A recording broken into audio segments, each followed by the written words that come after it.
फूल और कांटे में बहस हुई।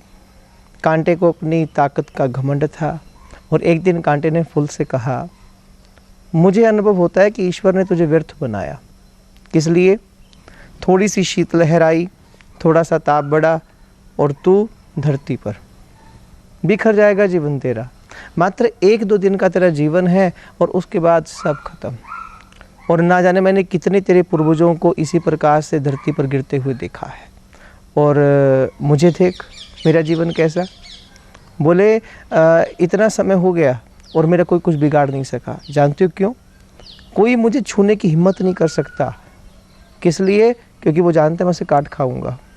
इतनी बात कांटे के फूल ने सुनी तो कहते फूल मुस्कुराया और बड़ी सहजता से, बड़ी कोमलता से, जैसा पुष्प का स्वभाव होता है, फूल ने कहा, बोले मुझे जीवन और मरण का कुछ पता ही नहीं है।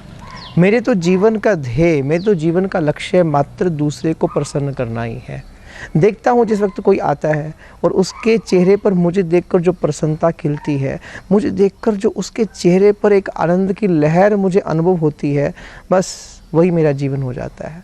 बस उसमें मुझे अपार प्रसन्नता मिल जाती है। भले 1-2 दिन का, जैसा तुम कहती हो, जीवन हो मेरा, लेकिन मुझे आनंद है।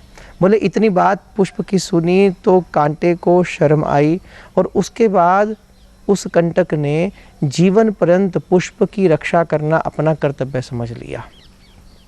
आप लोग बात की गहराई को समझ गए होंगे। किस लिए? कोमलता, सहजता जो पुष्प के अंदर है, जिसका जीवन भले 1-2 दिन का हो, लेकिन दूसरे को प्रसन्न करना जिसके जीवन का लक्ष्य बन चुका है। आप विचार कीजिए, बहुत लंबा जीवन मिला हुआ हो लेकिन किसी के काम ना आ जाए, लेकिन उस लंबे जीवन में किसी दीन दुखी की सेवा ना हो, किसी के चेहरे पर हम प्रसन्नता ना ले पाएँ, तो ऐसा जीवन किसी काम का नहीं। So it is not compulsory that long life is a perfect life. जीवन भले छोटा हो, लेकिन अगर वो जीवन किसी को प्रसन्न कर देता है, अगर वो जीवन किसी के चेहरे पर हंसी ले आता है, तो वो जीवन परफेक्ट है।